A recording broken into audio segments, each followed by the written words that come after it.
ندوی نے دیا۔ جاوید اختر جو بہت زیادہ اپنے آپ پر اترا رہے تھے، اپنے آپ کو جو ہے بہت ترم خواں سمجھ رہے تھے، جنہوں نے یہ سوال کیا کہ دنیا میں اتنے ریلیزن ہیں، اتنے دھرم ہیں، اتنے مذہب ہیں، تو ان کی جو کتابیں ہیں ان کو گائیڈ کرنے والی، ان کتابوں کے اندر کیوں نہیں ہے ڈائناسور کا ذکر؟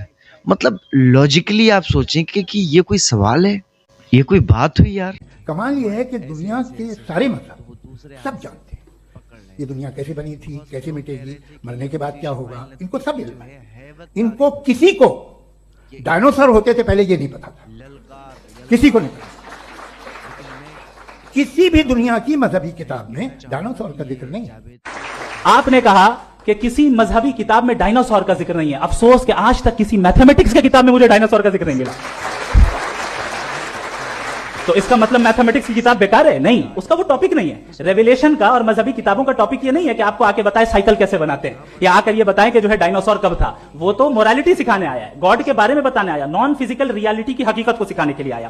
ریلیجن سائنس کو روکتا ہے؟ نہیں روکتا، اگر روکتا ہے تو غلط کرتا ہے۔ ریلیجن سائنٹزم کو روکتا ہے، جس میں ہمارے جاوید صاحب مبتلا ہے۔ سائنس اور سائنٹزم میں فرق ہے۔ سائنٹزم یہ ہے کہ آپ سمجھیں کہ سائنس اور سائنٹیفک میتھڈالوجی یہ نالج کو حاصل کرنے کا واحد سورس آف نالج ہے، یہ ہے سائنٹزم۔ ہم اسے ریجیکٹ کرتے ہیں۔ ہم سائنس کو تو ترقی کرتے ہیں، بھائی آپ ہماری پوری تاریخ کر لیں، پڑھ لیں تو آپ کو پتہ چل جائے گا، بہرحال یہ الگ ٹاپک ہے۔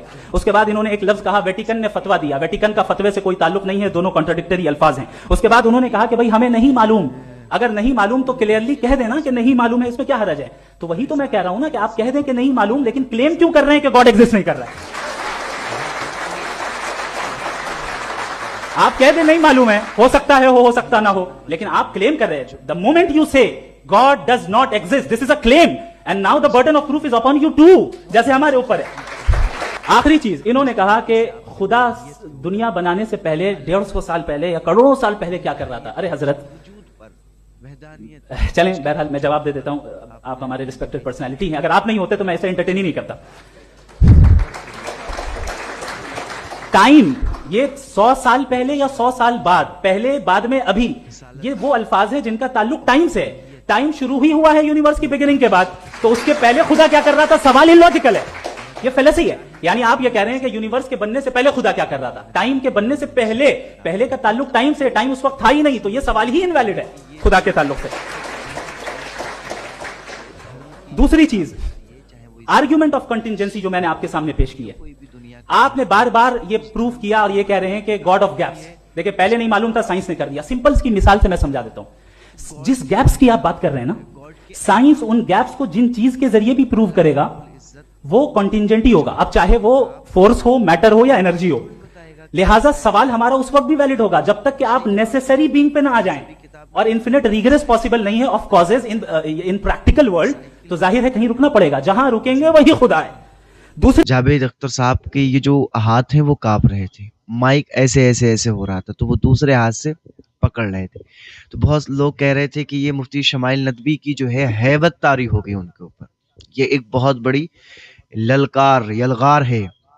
لیکن میں یہاں پر ایک بات کہنا چاہوں گا کہ یہ جاوید اختر صاحب جو ہیں، کیونکہ یہ ان کی عمر کا تقاضا ہے، بزرگ ہیں، ضعیف ہیں، تو ظاہر بات ہے لائیو ڈیبیٹ چل رہی ہے، تو ضعیفی کے عالم میں اس وجہ سے بھی ممکن ہے کہ ان کے ہاتھ کانپ رہے ہوں، تو اتنا بڑا چڑھا کر کے دکھانا بھی ٹھیک نہیں ہے۔ اور یہاں پہ میں کچھ چیزیں اور، جو لوگ مفتی شمائل ندوی کو بدھائی دے رہے ہیں، ٹھیک ہے، ایک اچھا کام کیا ہے انہوں نے، ایک ایسے شخص کو جو ایتھسٹ تھا، جو وہ خدا کو مانتا ہی نہیں تھا، گاڈ کو مانتا ہی نہیں تھا، اس کے بارے میں جو اس کے عقائد تھے، وہ اس کے نظریات تھے، ان کا خوب اچھے سے انہوں نے رد کیا اور اچھی طریقے سے ان کو جواب دیا۔ اب یہاں پہ ایک چیز میں آپ کو بتاؤں گا، جو ہمارا نوجوان طبقہ اس وقت یہ ڈیبیٹ دیکھا ہے نا، تو وہ تھوڑا سا یہ بھی خیال رکھے کہ یہ الوہیت کے مسئلے پر بات ہو رہی ہے، رسالت کے مسئلے پر جو عقیدہ ندوی صاحب کا ہے نا، وہ بالکل واضح ہے ان کا عقیدہ۔ ہم اہل سنت والجماعت جو عقیدہ رکھتے ہیں، ہم ان کو دعوت دے رہے ہیں، اس پہ بھی جو ہے آپ تھوڑی سی تحقیق کریں۔